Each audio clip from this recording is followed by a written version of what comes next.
Salve amigos do canal Legado da Fiel! Hoje eu falarei mais um episódio muito interessante. Vou falar da primeira grande rivalidade da cidade de São Paulo. E ela não se resume à rivalidade que nós temos hoje com os grandes times de São Paulo e do Brasil, por exemplo, como São Paulo, Palmeiras, Santos, Portuguesa, alguns times aqui do interior de São Paulo que são nossos rivais também, os interestaduais como Cruzeiro e Atlético Mineiro, como os gaúchos, Grêmio Internacional, como os cariocas, né? Botafogo, Flamengo, Vasco e Fluminense. Estou falando de uma rivalidade primórdia mesmo, uma coisa muito raiz. E isso tem muito a ver com o comportamento social, com a classe social naquele momento. Mas antes de mais nada, eu gostaria muito, se você não conhece o canal Legado da Fiel, dê um pulinho no YouTube, vá lá, procure Legado da Fiel. Se você não for inscrito, por favor, se inscreva, deixe o seu like e compartilhe com seus amigos. Então é isso, como o futebol era muito recente, tão logo, o primeiro campo de São Paulo foi doado por uma mulher, a Dona Veridiana. Acho que eu falei isso nos episódios anteriores. Dona Veridiana foi que cedeu o primeiro espaço, o primeiro campo de futebol, do lado ali da Consolação. Então ali começou a ser praticamente o responsável pelo campo, seria o Clube Atlético Paulistano, mas mais ou menos ele se fez como dono e começou a cobrar um aluguel muito abusivo ali de 400 mil contos de réis. Enquanto isso, do outro lado, a Liga Paulista de Futebol, a liga fundada por outros times também, né, totalmente diferente dessa elite. A elite, nesse caso, pertencia ali, naquele momento, à Ápia, né, foi fundada depois de 1913 pelo próprio Clube Atlético Paulistano.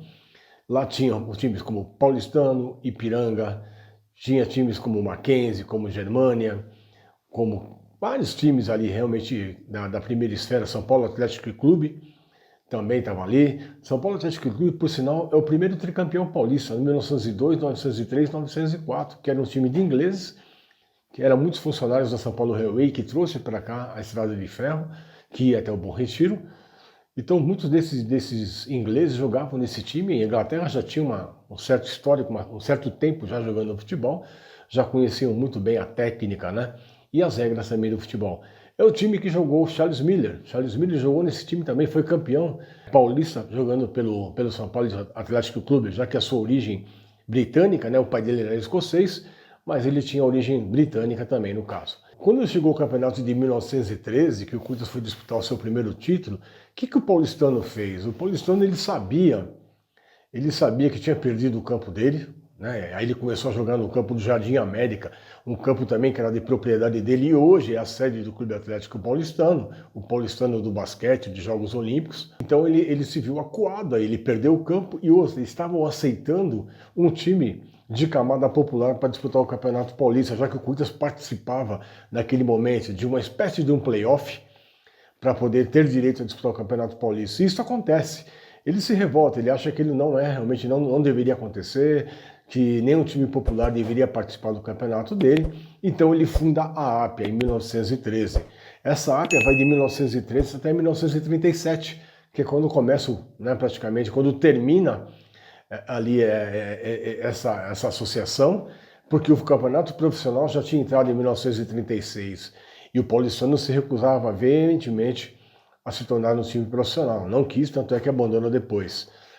Então, quer dizer, muita gente que estava lá jogando junto com o paulistano no campo do Velódromo, como Germânia, como o Clube Atlético Ipiranga, como o Mackenzie, outros times, né, de tradição naquele momento, praticamente abandonaram a Ápia, deixou aquilo lá enfraquecido e vieram para jogar liga, juntamente com o Corinthians, juntamente com o Lusitano, juntamente com Minas Gerais, com a Associação Atlética Palmeiras, que também estava lá naquele lado e veio para o lado de cá, o Germânia veio para o lado de cá. Muitos times deixaram praticamente o paulistano na mão. Então, os campeonatos da Liga seriam todos jogados no Parque Antártica. Então, o Parque Antártica, nesse momento, pertencia ou era de responsabilidade do Germânia, que depois se tornaria Esporte Clube Pinheiros a partir de 1942. Ali era muito mais acessível jogar, ali era muito mais barato jogar. Enquanto lá no campo do Paulistano, no Velódromo e depois no seu campo, no Jardim América, era cobrado o valor de 400 mil contos de réis, se pagaria 400 mil contos de réis por mês, não por jogo. Então os times optaram por disputar o Campeonato Paulista da Liga nesse campo. E é lá que o Corinthians é campeão em 1914 e depois em 1916 também ganhando seu segundo campeonato invicto, o primeiro e o segundo. Então foi nesse campo, no campo do Parque Antártica, no caso, né, que é o antigo Palestra Itália, ali realmente o Corinthians se tornara um dos pioneiros a jogar nesse campo e também a ganhar seus primeiros títulos ali naquele gramado que hoje, né, hoje é o Allianz Parque, mas aquilo também nem era na época do Palestra Itália, aquilo lá pertencia naquela época à cervejaria Antártica, que fez um parque para os seus funcionários, e depois o Palestra Itália passa a comprar aquilo ali a partir de 1920, é quando a Germânia passa a não mais administrar, e o Corinthians também já vai começar a ter o seu campo depois, a partir de 1918, que é o campo da Ponte Grande, que fica ali na Marginal. O Corinthians tem uma certa rivalidade, principalmente contra o Paulistano, por sinal, daqueles times da época, é o único time que tem uma certa vantagem sobre o Corinthians. É o Paulistano. O Corinthians ganha 8 vezes do Paulistano, empata 2 vezes com o Paulistano e perde 9. Então existe aí existe uma diferença de uma partida a mais de vitórias para o Paulistano. Só que tem um detalhe importante. Depois que o Corinthians realmente se firma como um time forte, que começa a ganhar seus campeonatos, o Paulistano nunca mais quis enfrentar o Corinthians. O Paulistano fugia do Corinthians, não queria mais jogar, não queria saber daquele time de operários, não queria saber de qualquer tipo de contato com o Corinthians. E assim foi feito durante muito tempo. Então essas partidas normalmente elas foram disputadas em épocas ainda do amadorismo corintiano. Então essas vitórias do Paulistano e as vitórias do Corinthians foram numa época realmente que os campeonatos não se cruzavam, basicamente. Tanto da Ápia como da Liga Paulista. O adversário que o Corinthians teve maior hegemonia mesmo foi contra o Clube Atlético Ipiranga, que foi profissional até a década de 50, também depois parou, que o Corinthians tem 61 vitórias. Sobre todos os outros, o Corinthians tem uma certa supremacia, todos eles.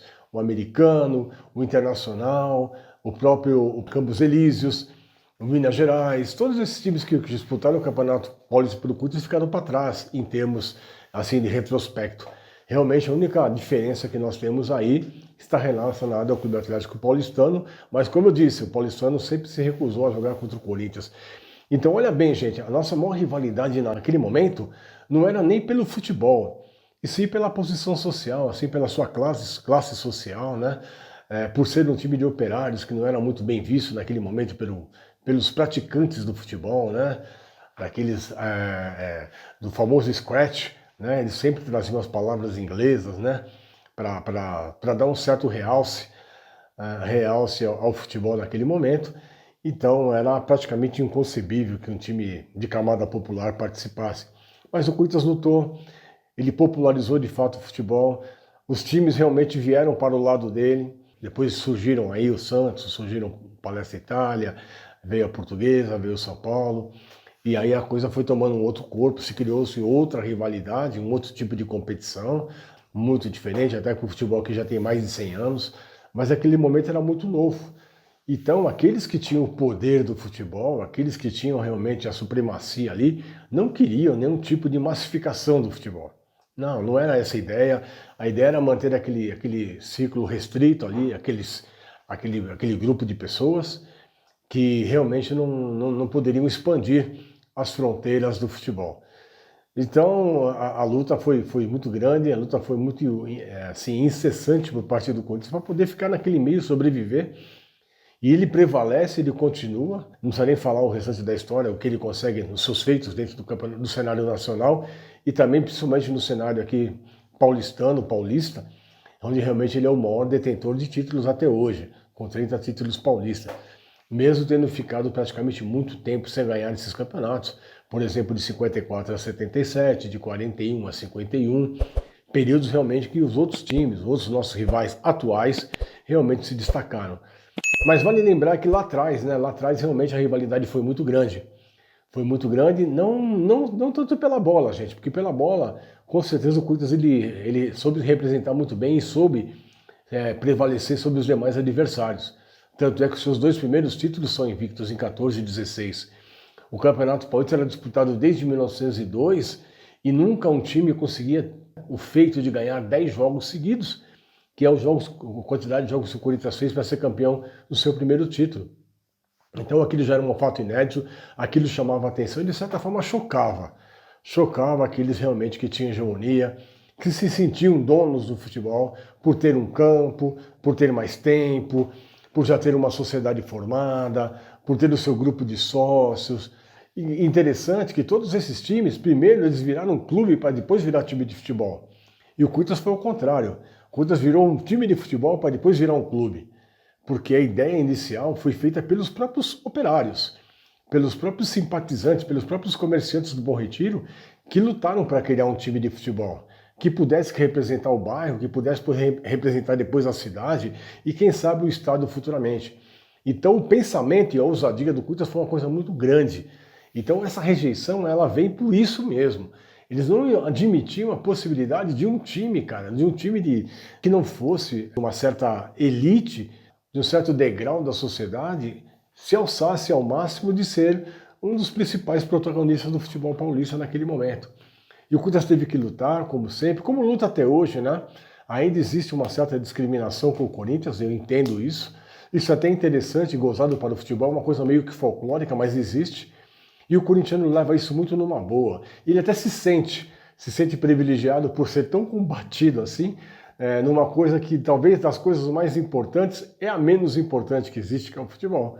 O futebol é uma maneira de congratulação, de envolvimento, de amizade, mas às vezes as coisas ultrapassam essa esfera e se torna uma coisa um pouquinho mais acima do controle do emocional e do racional. Mas é isso aí, gente. Eu queria falar sobre essas primeiras rivalidades, sobre as primeiras lutas que o Corinthians teve realmente para poder prevalecer no cenário futebolístico e até aí hoje, né? Vai completar 114 anos agora no dia 1º de setembro, sempre lutando, sempre com a sua bandeira ali, ó, com a sua bandeira de São Paulo aberta, abraçando todos os povos, não só aqui da cidade de São Paulo, do estado de São Paulo, como do Brasil e como do mundo também. O Corinthians é um time sem fronteiras, o Corinthians é um time além da imaginação. Então é isso, gostaria muito de mandar esse recado para vocês. Se vocês gostaram desse episódio, deixa aí seu like, ative o sininho, se inscreva no nosso canal se você não tiver inscrito, tá bom? Um abraço a todos e eternamente vai Corinthians! Vamos,